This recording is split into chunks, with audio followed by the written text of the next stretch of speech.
Boa noite, Filadélfia, boa noite, pessoal de New Jersey, de Nova York, todo mundo que está aqui nessa palestra do Augusto Cury. É uma honra recebê-lo.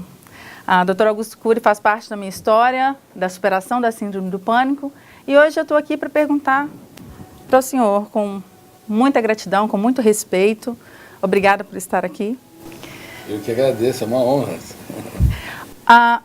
Hoje a sociedade está demasiadamente ansiosa, a cada dia mais, não é? As pessoas não conseguem esperar o final de semana seguinte, elas sofrem por antecipação o tempo todo. O que é esse fenômeno e como gerenciá-lo? Bom, eu tenho abordado em mais de 70 países que a humanidade está adoecendo rápida e coletivamente, porque nós mexemos na caixa preta do funcionamento da mente. E eu não estou falando apenas, e falo com muita humildade, como o psiquiatra mais lido da atualidade. Estou falando em destaque como um pesquisador desta complexa fronteira da ciência, que é o processo de construção de pensamentos e do eu como gestor da mente humana. Nós acreditávamos no passado que apenas o eu produz pensamento. Eu penso o que quero, quando quero, na hora que eu bem entendo. E se o espectador ou qualquer pessoa se autoavaliar, ele vai perceber que ele pensa muitas ideias que não quer pensar. Mas quem pensa, então, essas ideias? Quem constrói esse conhecimento? São 4 fenômenos da minha área de pesquisa que não foram estudados pelos brilhantes pensadores do passado, porque não estudaram a natureza, tipos e leitura da memória. Quais são esses fenômenos? Gatilho da memória, janelas da memória traumáticas, que eu chamo de killer, saudáveis, que eu chamo de light, e neutras, que contêm milhões, bilhões de informações sem conteúdo emocional. Então, primeiro é gatilho, segundo janela, terceiro âncora, que fixa uma determinada região, o processo de leitura, e o quarto, o alto fluxo. Isso é tão importante que, se nós compreendermos minimamente esses fenômenos, nós nunca mais seremos os mesmos. Ao invés de você vivenciar todo o pensamento perturbador, toda a autopunição, toda a preocupação, você vai perceber que o teu eu não produz grande parte do seu lixo mental. São fenômenos inconscientes, copilotos que ajudam o eu a transformar a mente humana numa usina de pensamentos e emoções. Agora, vamos lá. Nós estamos na era da informação. No passado, o número de informações dobrava-se a cada 200 anos. Hoje multiplica-se a cada 1 ano. E deve multiplicar-se a cada 1 mês na década que vem. Esse excesso de informação é registrado automática e involuntariamente por um fenômeno da minha área de pesquisa, chamado fenômeno RAM, registro automático da memória, fazendo com que uma criança de 7 anos de idade tenha mais informações que o imperador romano tinha no auge do império, dominando o mundo. E não é suportável. Esse excesso de informação dispara com uma frequência enorme o gatilho, abrindo múltiplas janelas ou arquivos. A âncora da memória não consegue se fixar, por isso que as crianças não se concentram. Os adultos também têm déficit de concentração e déficit de memória. Migra demais a âncora de um lado para o outro, no córtex cerebral.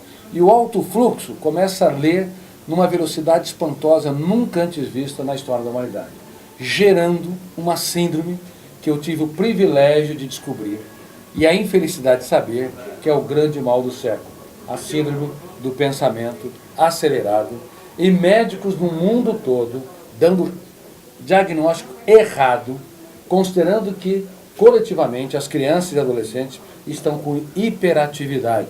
E a hiperatividade, ela tende a ter um viés metabólico genético. Pais metabolicamente ansiosos, agitados. Mas quando os pais não são super agitados, por que as crianças são super agitadas? Sim. Na verdade, elas são super estimuladas pelo excesso de informação e pelos usos de mídias digitais. Isso gerou, Simone, um transtorno coletivo no mundo todo, fazendo com que as pessoas tenham esses sintomas: acordar cansado, dores de cabeça, dores musculares, sofrimento por antecipação, déficit de memória, dificuldade de conviver com pessoas lentas, déficit de concentração e muitos outros sintomas. Por isso, o meu grito de alerta em todos os países que eu sou publicado é que nós devemos ter um caso de amor com a nossa saúde emocional. Devemos desacelerar nossa mente, ter gestão da emoção, ter contato com a natureza. As crianças e adolescentes precisam aprender instrumentos, precisam cuidar de animais, precisam desde a mais terra infância se preocupar com filantropia. Pais que dão excesso de presentes para os seus filhos, por exemplo, geram mendigos emocionais.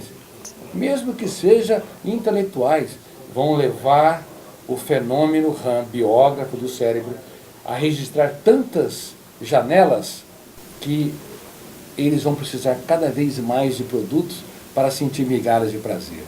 Isso produz um asfixiamento da emoção e pode levar a ansiedade em altos níveis, um baixo limiar para a frustração e pode também contrair o prazer, levando a depressão, a uma epidemia de suicídios, como nós estamos vendo aqui, que os psicólogos todos dos Estados Unidos, os psiquiatras pudessem entender esses fenômenos.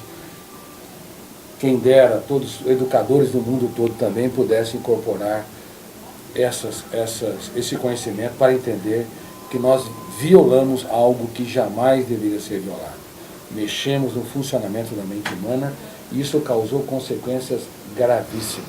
Em qualquer época da vida, nós podemos desenvolver falsas crenças. Por exemplo, você não tinha ataques de pânico, como você citou. Sim. Você era uma pessoa mais tranquila, serena.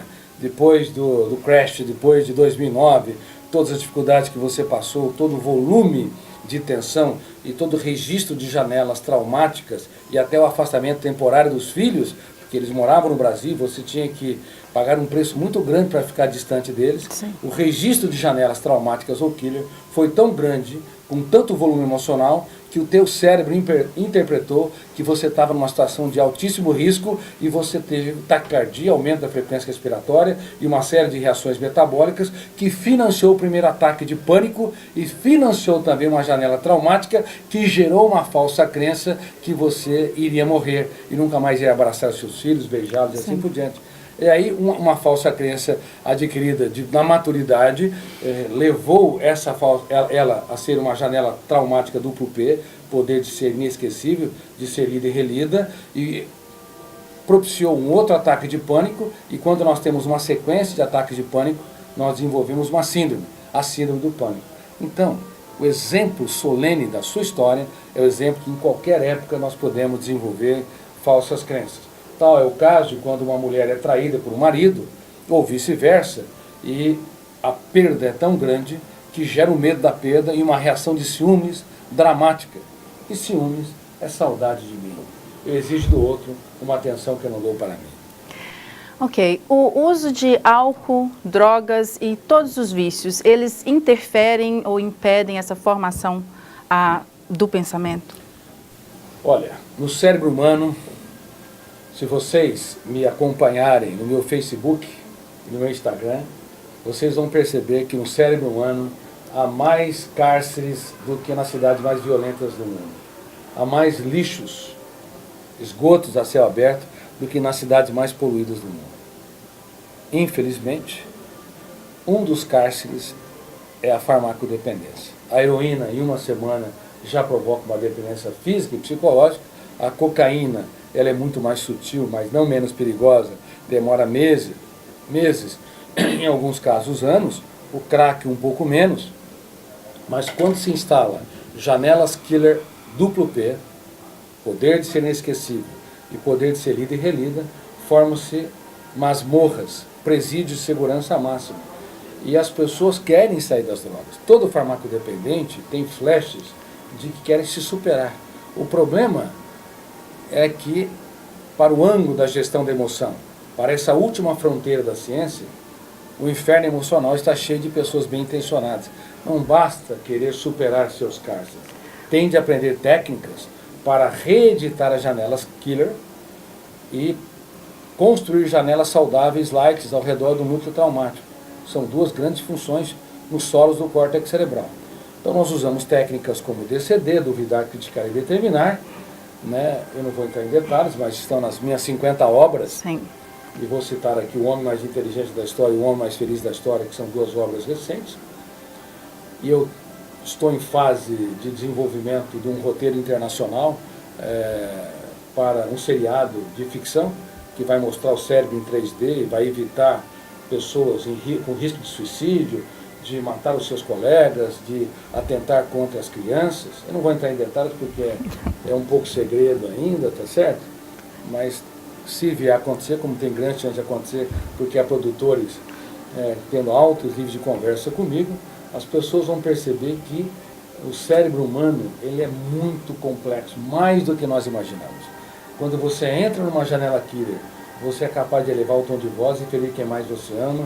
Uma mãe é capaz de ser repetitiva, ela fala 10 vezes a mesma coisa, e quando ela abre a boca, o filho já sabe tudo que vem pela frente. Tem namorados e namoradas que são insuportáveis, eles não sabem namorar eles mesmos, nem sabem namorar muito bem, menos o outro ou a outra, porque também são entediantes, não conseguem encantar, não conseguem surpreender quem ama. Bom, então uma pessoa repetitiva é uma pessoa cansativa que fecha o circuito da memória, fecha e consequentemente piora o seu parceiro ou parceira, os seus colegas de trabalho. Enfim, há muitas técnicas que podem ser trabalhadas, não para deletar a memória, como muitos coaches acreditam, ingenuamente. Você não deleta nunca a memória. Há coaches que erram dramaticamente falando que o coach cura. Coach não é para curar, coach é para desenvolver habilidades para que o eu se torne autor da própria história. Exatamente. Quem trata é psiquiatra e psicólogo. E outra coisa, também não cura, reedita janelas da memória, dão suporte para a superação dos conflitos. Enfim, há muitos fenômenos que os coaches devem aprender no mundo todo para que tenham, de fato, sejam técnicos, primeiro deles, treinadores dele, para depois treinar pessoas. E parabéns, que você tenha lido os meus livros, está desenvolvendo cada vez mais gestão da emoção. A alegria é minha. Muitíssimo obrigado. É uma honra, é uma alegria poder trazer a Filadélfia, a comunidade de língua portuguesa daqui, essa gestão da emoção. Eu realmente espero que a gente possa plantar essa semente juntos e que ela possa florescer e possamos ter uma humanidade muito mais saudável, muito mais feliz. Obrigada. Parabéns, obrigado eu.